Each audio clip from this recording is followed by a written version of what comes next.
Bonjour à tous. Ça va bien? Wow, je m'entends vraiment fort ici. Je suis content d'être avec vous ce matin. Et merci pour le temps d'adoration. C'est vraiment formidable. Quand je viens ici, j'ai le goût de prêcher en français, en arabe, en anglais. C'est une église internationale, donc c'est le fun. J'aime ça. Bon, ce matin, j'aimerais partager avec vous un message qui s'intitule « Un réveil personnel ». Et la raison que je veux parler là-dessus, c'est parce que en avril, j'ai fait un 21 jours de jeûne, juste pour avoir un réveil dans ma vie personnelle avec Dieu. Souvent, on pense que le réveil va venir seulement au début de notre vie chrétienne, mais on a besoin d'un réveil chaque jour. On dort, on se réveille. On dort, on se réveille, right? Ce matin, vous vous êtes réveillés. J'espère que vous êtes réveillés, sinon vous allez manquer le message ce matin. Donc, la raison que, comme j'ai dit, je voulais faire ça, c'est parce que je pense que chacun de nous, il y a des époques dans notre vie où on sent comme il n'y a pas des choses qui arrivent, puis on a besoin de cet réveil spirituel dans notre vie. Et on va regarder un passage dans la parole de Dieu, dans le livre de Juges, chapitre 10. Et puis, on va regarder de verset 10 à verset 16. Puis, on va regarder quelques principes là-dedans que peut-être qui peut nous encourager pour apprendre ce que Dieu veut nous dire concernant un réveil spirituel. On va lire de verset 10. Il dit, « Les enfants d'Israël crient à l'Éternel en disant, « Nous avons péché contre toi, car nous avons abandonné notre Dieu et nous avons servi les Baals. » L'Éternel dit aux enfants d'Israël, « Ne vous ai-je pas délivré des Égyptiens, des Amoréens, des fils d'Ammon, des Philistins? Et lorsque les Sidoniens, Amalek et Maon vous opprimèrent et que que vous criâtes à moi, ne vous ai-je pas délivré de leurs mains? Mais vous m'avez abandonné et vous avez servi d'autres dieux. C'est pourquoi je ne vous délivrerai plus. Allez invoquer les dieux que vous avez choisis, qu'ils vous délivrent au temps de votre détresse. » Les enfants d'Israël dirent à l'Éternel, « Nous avons péché, traite-nous comme il te plaira. Seulement, daigne-nous délivrer aujourd'hui. » Et ils ôtèrent les dieux étrangères de milieu d'eux et servirent l'Éternel qui fut touché des monts d'Israël. Prions. Seigneur, on te remercie encore une fois pour ta parole. Ta parole n'est pas juste un livre avec des histoires, mais elle est vivante. Et on a besoin de ta parole chaque jour, Seigneur, pour nous garder vivants en toi. Et à cause de toi, Seigneur, on est vivants, à cause de ton Fils Jésus-Christ qui s'est donné lui-même, qui a coulé son sang, et qu'aujourd'hui, Seigneur, on n'est pas juste des êtres morts, mais des êtres vivants à cause de ce que lui a accompli sur la croix il y a 2000 ans. Seigneur, je te demande que tu nous visites ce matin, que ta parole vient nous toucher, nous enseigner, nous transformer, Seigneur, à l'image de ton Fils. Réveille-nous ce matin, Seigneur, par la puissance de ta parole.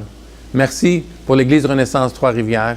Merci pour chacun et chacune qui sont ici ce matin. Sois avec eux et sois avec nous maintenant. Au nom de ton Fils, on prie, Père. Amen.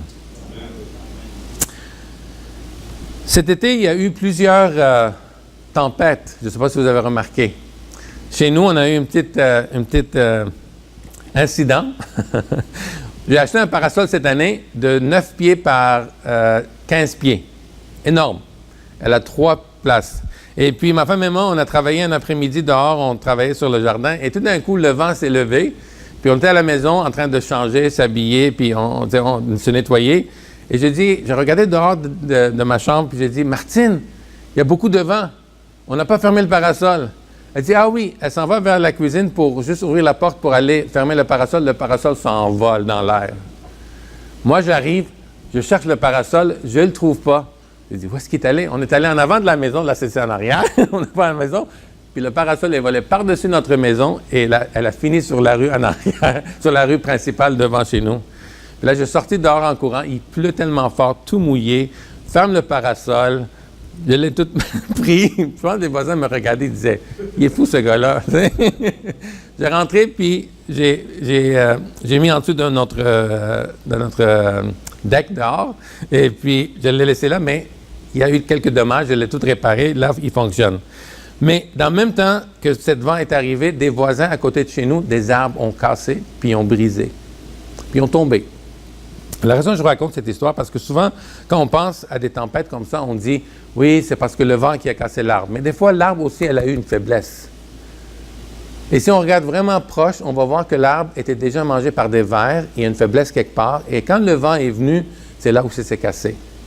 Dans notre vie, c'est pareil. Souvent, on ne réalise pas qu'il y a du péché qui est dans notre vie, qui vient nous manger à l'intérieur, et les moments viennent dans notre vie où tout d'un coup, on tombe. Puis on se demande, qu'est-ce qui se passe, Seigneur? Pourquoi j'ai tombé?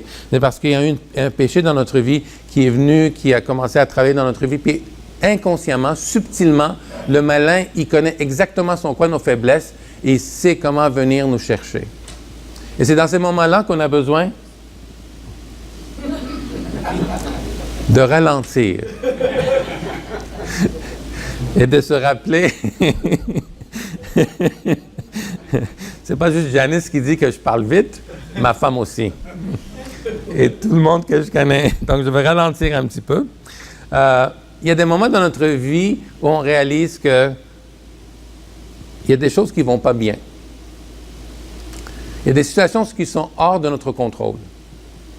Et ce n'est pas juste parce que c'est nous qui l'a amené à arriver, mais c'est des circonstances autour de nous.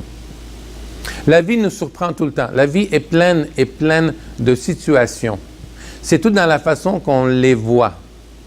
Est-ce qu'on les voit avec les yeux de Christ, avec les yeux de Dieu, ou est-ce qu'on les voit selon nous? Et c'est sûr qu'on a tous des situations où des fois on se demande pourquoi. Dieu, pourquoi tu as causé ça? Dieu, pourquoi tu as fait ça? Et on pose des questions. Mais vous savez quoi? Dieu n'a rien contre vous. Au contraire, Dieu est pour vous. C'est incroyable comment souvent on pense que Dieu veut nous punir parce que des circonstances de notre vie. Mais c'est juste nos situations de la vie qui nous amènent. Donc, voici ce que, écoutez ce que Dieu dit à propos du péché d'Israël. Il dit, Dieu a réprimandé Israël pour ses péchés. Il a dit dans verset 13, « Mais vous m'avez abandonné et vous avez servi d'autres dieux. » La deuxième chose, il dit, Dieu proclame qu'il ne les délivrera pas. C'est pourquoi dans verset 13, il dit, « C'est pourquoi je ne vous délivrerai plus. » Dieu était fâché avec Israël. Écoutez, il y avait une relation. Puis dans cette époque, le livre de Juges, Israël venait de rentrer dans le pays promis. Josué est décédé. Il avait 110 ans, ce monsieur-là. Puis il s'est dit qu'il a servi l'Éternel toute sa vie. Incroyable, toute une histoire. On peut faire toute une étude sur la vie de Josué. Et puis maintenant, c'est une époque de leur vie où il y a eu des personnes clés que Dieu a. Il y avait 9 juges, je crois, en tout, qui ont délivré Israël dans des situations difficiles. Mais parce que Israël a toujours rentré en relation avec d'autres cultures ou d'autres nations et ils ont tombé dans leur péché, dans l'idolâtrie. Et puis, si on étudie le livre de Juges, vous allez voir que souvent, ils ont tombé dans le péché. Souvent. Et dans Hébreux 12, 6, la parole nous dit aussi, qui est la bonne nouvelle, car le Seigneur châtie ceux qu'il aime, comme un père, l'enfant qu'il chérit. Donc, il y a de l'espoir. Il y a de l'espoir quand les choses brisent, quand les choses ne vont pas bien. Dieu est toujours là. Et Dieu va nous corriger quand les choses vont mal. Comme parents, je pense beaucoup parmi vous que vous êtes des parents, vous avez déjà corrigé vos enfants, mais Dieu fait pareil. Deuxième chose qu'il faut comprendre, c'est la gravité de la rébellion. Parce que, vous savez, des fois, quand on pense à la rébellion, on pense à quelqu'un qui est consciemment en train de rebeller contre Dieu. Mais vous savez quoi? Des fois, une rébellion qui se fait inconsciemment, à cause de notre nature pécheresse. On est né avec le péché. Le jour qu'on est sauvé, le péché ne nous abandonne pas. Elle est toujours là. Mais il y a il y a cet aspect naturel qui vient qu'on est des rebelles. Et la rébellion, ça ne veut pas dire non à Dieu. La rébellion peut dire, Seigneur, je vais m'en occuper tout seul, je n'ai pas besoin de toi. Avec toute gentillesse, on peut le dire, oui, c'est correct, Seigneur. Mets-toi en arrière de moi, je vais m'arranger. Quand Dieu dit, non, moi je vais t'en avant. C'est moi qui conduis la voiture, c'est pas toi. Donc, la rébellion est un péché. Est un péché. Nous avons péché contre toi, Israël dit. La rébellion est honteuse. Parce qu'ils ont dit, car nous avons abandonné notre Dieu. Il y avait honte d'avoir fait qu'est-ce qu'ils ont fait. Puis après, la rébellion est égoïste aussi, parce qu'elle pense juste à soi-même. Aujourd'hui, on vit dans une société où tout est centré sur nous. Moi, je, moi-même. Tout ce qu'on pense, c'est à nous. Tout ce qu'on pense, c'est à notre bien-être. On conduit sur la route, quelqu'un nous coupe. « Hey, pourquoi tu m'as coupé? » Right? On va au magasin, on attend en ligne. « Hey, comment c'est long? Ah ouais, j'ai pas de temps, là, je ne veux pas attendre. » Tout est à propos de nous. On n'est pas là pour les autres, on est là pour nous seulement. Et c'est égoïste, on le veut, on ne le veut pas. Dans versets 11 et 12, il dit, ne vous ai-je pas délivré des Égyptiens, des Marais? Puis il mentionne 9 fois comment il les a délivrés. Et encore Israël, malheureusement, il tombait dans le même pattern, régulièrement. Regardez les fois que, juste dans le livre des Juges, qu'Israël a vraiment allé contre Dieu. Dans Juges chapitre 2, verset 11, les enfants d'Israël firent alors ce qu'il déplaît à l'Éternel. Juges 3, 7, Juges 3, 12, Juges 4, 1, Juges 6, 1, Juges 10, 6a. On voit souvent, et les enfants d'Israël firent ce que déplaît à l'Éternel. Les enfants d'Israël firent encore ce que déplaît à l'Éternel. Ils ont fait plusieurs fois des choses qui ont déplaît à l'Éternel. Ce matin, je ne suis pas là pour vous dire que René m'a appelé, il m'a dit, écoute, les membres de mon église, là, ils déplaient l'Éternel, donc parle là-dessus. Non, c'était pas ça. Il ne m'a rien dit là-dessus. La raison que je veux amener ça, c'est parce que des fois, il y a des choses qu'on fait qui déplaient Dieu. Et on est inconscient de ces choses-là. Même notre religiosité peut déplaire Dieu. Vous savez, les gens d'Israël, même s'ils ont abandonné Dieu, ils ont trouvé d'autres idoles. Ils ont continué leur religiosité. Ils ont continué leur aspect spirituel. On peut être très spirituel, mais en même temps être dans la rébellion. On ne réalise pas à quel point, souvent, on fait des choses qui est chrétien, mais c'est loin du christianisme. Et il faut faire vraiment attention, parce que Dieu veut que son empreinte soit sur nous. Tu sais, on vit notre vie, puis on pense qu'on va un jour laisser notre empreinte dans ce monde-là. En venant ici, je chantais, je faisais des louanges dans l'auto. C'était 1h45, une bonne route. Puis, à un moment donné, je disais, Seigneur, tu sais, on peut vivre notre vie, je vieillis. Certains parmi vous, vous êtes déjà plus vieux, avancés dans la vie que moi. D'autres, vous êtes encore plus jeunes que moi. Mais, tu sais, on se dit, je vais laisser un legacy dans ce monde. Oh, je vais laisser mon empreinte dans ce monde-là. Et tout d'un coup, je me suis dit, non, Seigneur, je ne veux pas laisser aucune empreinte sur ce monde qui est de Jacques. Je veux que ton empreinte soit en moi. Je veux que ta vie soit reflétée à travers ma vie. Parce que je ne cherche pas ma gloire, mais je cherche ta gloire seule. L'empreinte qu'on va laisser, ça va seulement être révélée à l'éternité. Notre empreinte ici, ça va passer. Ce monde va passer un jour. Mais la parole demeure pour toujours. Donc on a besoin de se rappeler qu'on veut toujours que Dieu soit celui qui est glorifié dans tout ce qu'on fait et dans tout ce qu'on a et de tout ce qu'on veut faire dans la vie. Donc la rébellion d'Israël était répétitive, elle était toujours là. Et Dieu voulait montrer que, écoutez, vous avez besoin de se réaliser que vous êtes tout le temps dans le pétrin, vous êtes dans le trouble tout le temps. Mais la bonne nouvelle, c'est que la miséricorde de Dieu est évidente. Regardez la bonne nouvelle. Ah, j'adore la parole de Dieu, parce qu'autant qu'elle nous parle du péché, de rébellion, puis tout ça, elle nous donne beaucoup d'espoir. Regardez dans Romains chapitre 6, verset 17, ça dit « Dieu nous a délivrés du péché. » Alléluia, Amen. On est délivrés. Oui, il y a du péché dans notre vie. Oui, il y a des choses qui arrivent. Mais Dieu nous a délivrés du péché. Votre identité, c'est quelqu'un qui est déjà délivré du péché. Donc, vous n'avez pas besoin de combattre le péché parce que vous êtes déjà délivré du péché.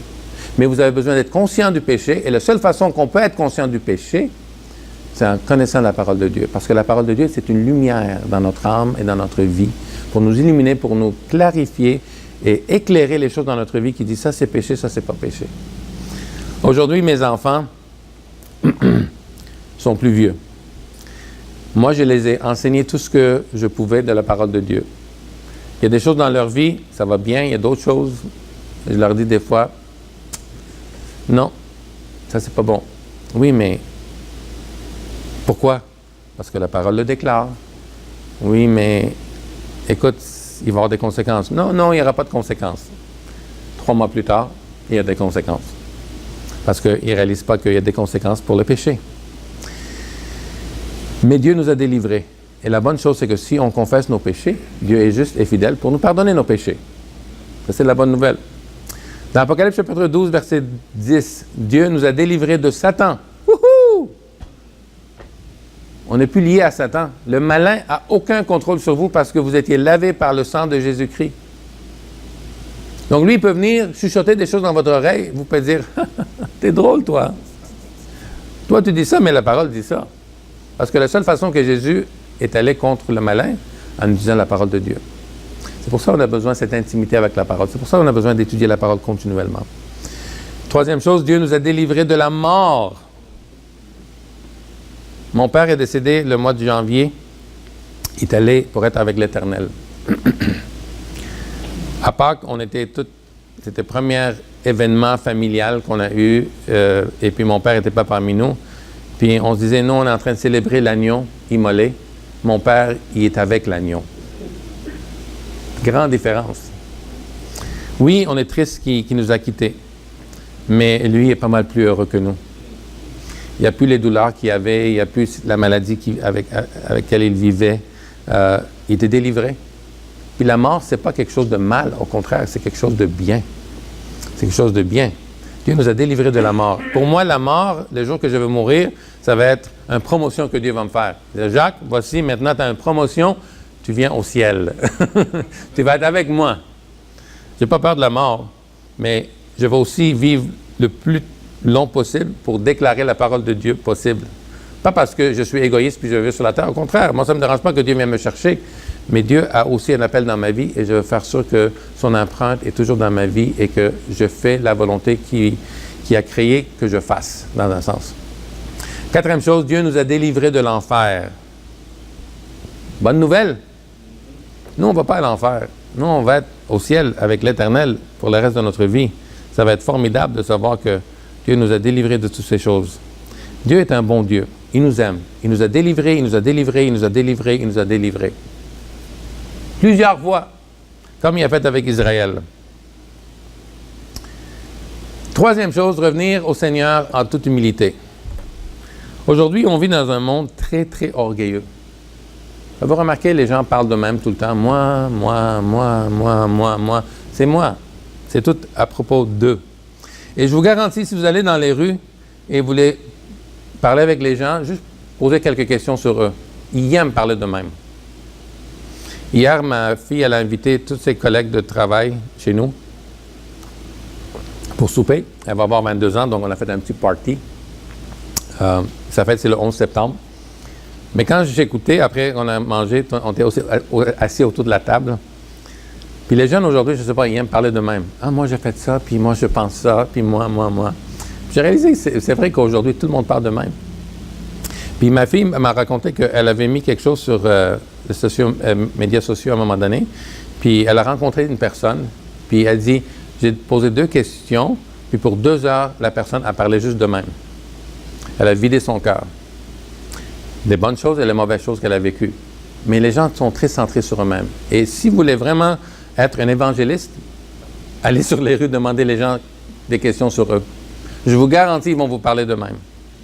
Moi, j'ai appris une technique que j'ai appris dans l'évangélisation, c'est que la première étape d'être un bon évangéliste, c'est être un bon écouteur, quelqu'un qui écoute bien.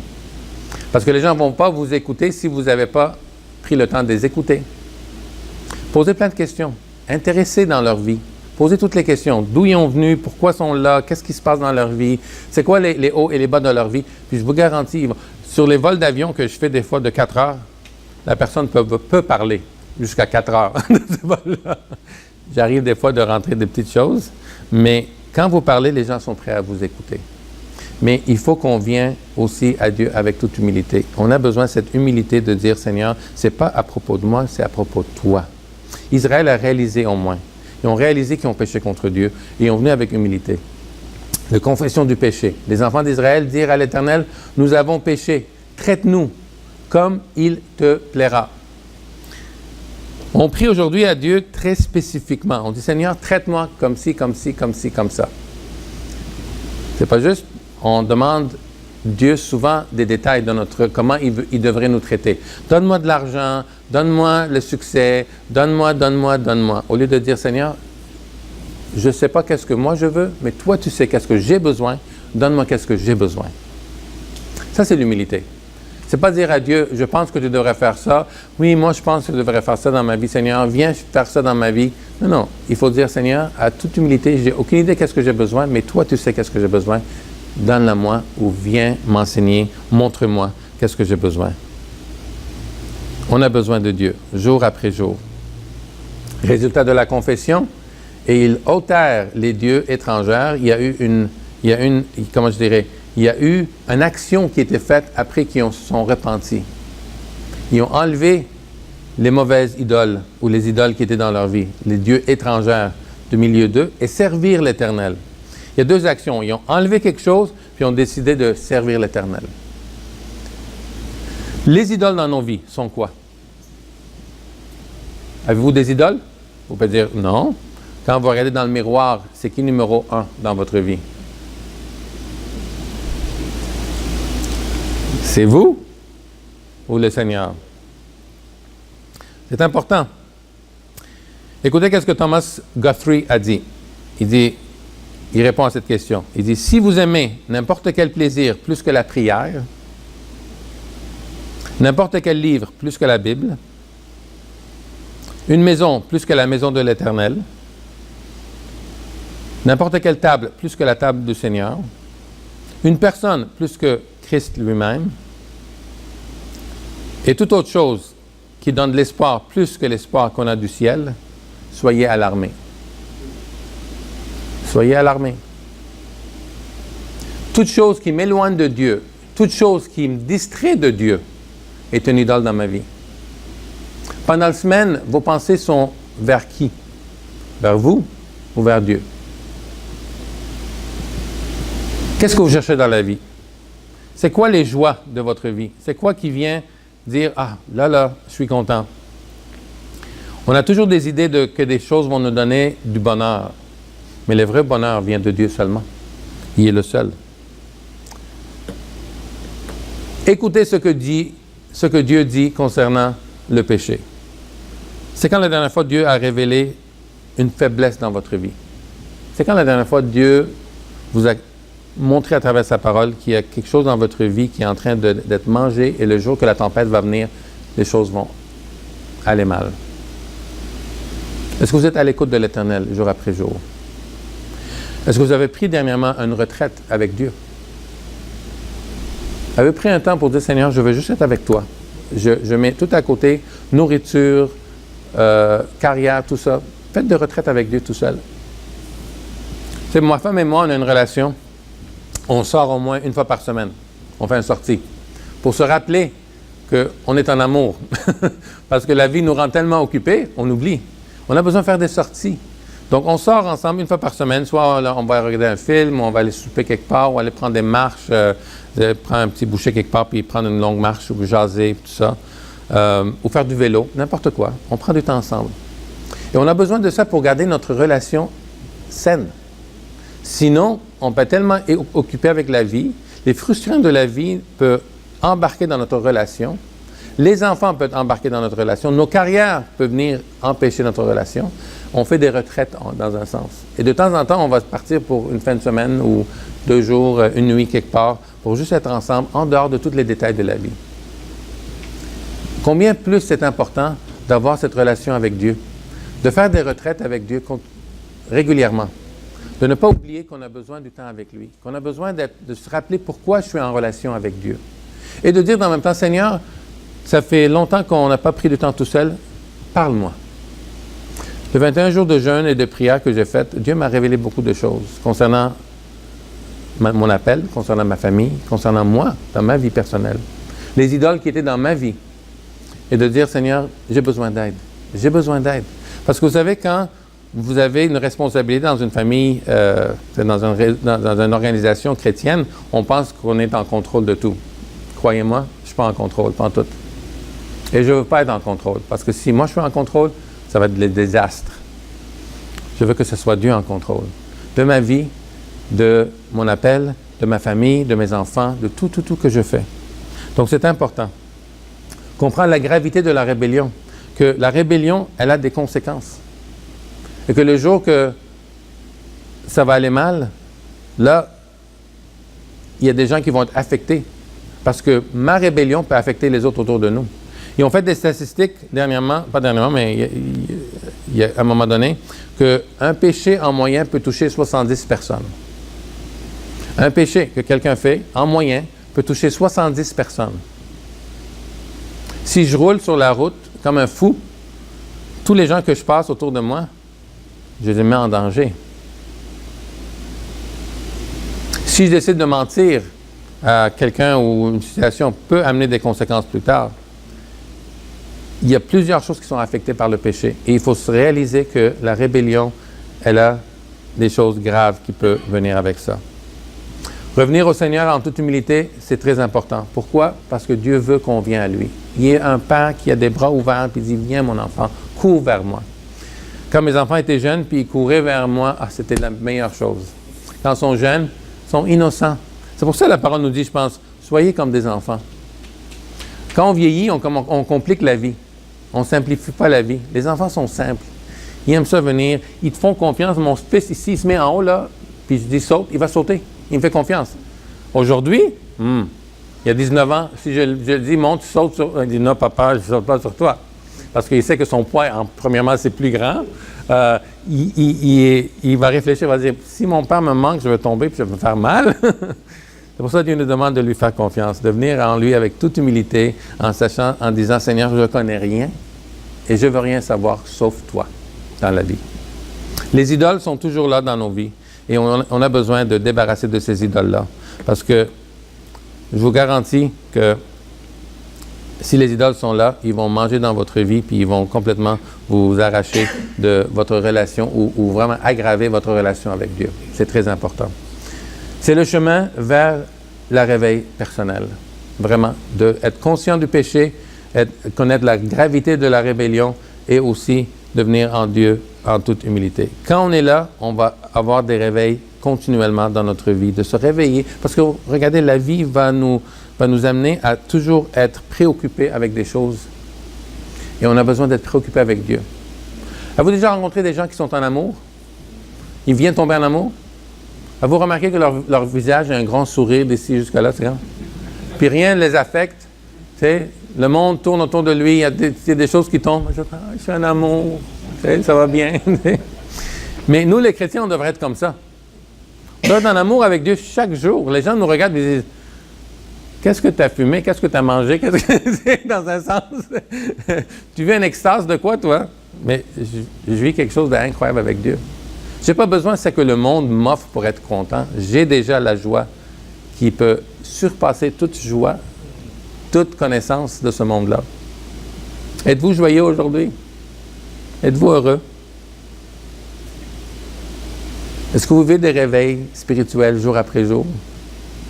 Je vous encourage de le faire. Chacun le vit différemment, chacun le fait d'une autre façon, mais moi je vous encouragerais de vraiment, vraiment chercher cette relation céleste avec Dieu continuellement, parce que votre destinée, votre destin, c'est finir avec lui au ciel. Donc tous les efforts que vous mettez sur cette terre ici, croyez-moi, vous allez les garder ici. Vous ne pouvez rien amener avec vous, même pas le linge que vous portez sur vous. Il n'y a rien qu'on peut amener avec nous. Sauf les moments et cette relation qu'on a avec Dieu dans son intimité. Amen? Amen. Prions ensemble. Seigneur, merci encore une fois pour ta parole. Merci que les enfants d'Israël, à un moment donné, ont réalisé, Seigneur, ton peuple que tu avais choisi, ont décidé de s'abandonner à toi, de réaliser qu'ils étaient dans la rébellion, Seigneur, qui ont réalisé qu'ils ont besoin de venir en toute humilité parce que leur rébellion avait des conséquences et que leur péché était grave, Seigneur. Seigneur, nous, on ne veut pas attendre que les choses vont mal dans notre vie, mais au contraire, on veut venir à toi jour après jour et avoir des réveils spirituels continuellement, Seigneur. Quand on mentionne le mot réveil, tout le monde pense d'être endormi et de se réveiller, Seigneur. Et souvent, le péché nous endort, Seigneur, et on s'éloigne de toi. Rapproche-nous de toi jour après jour, Seigneur. Dans ton amour, on prie. Et merci encore une fois pour le sacrifice de Jésus.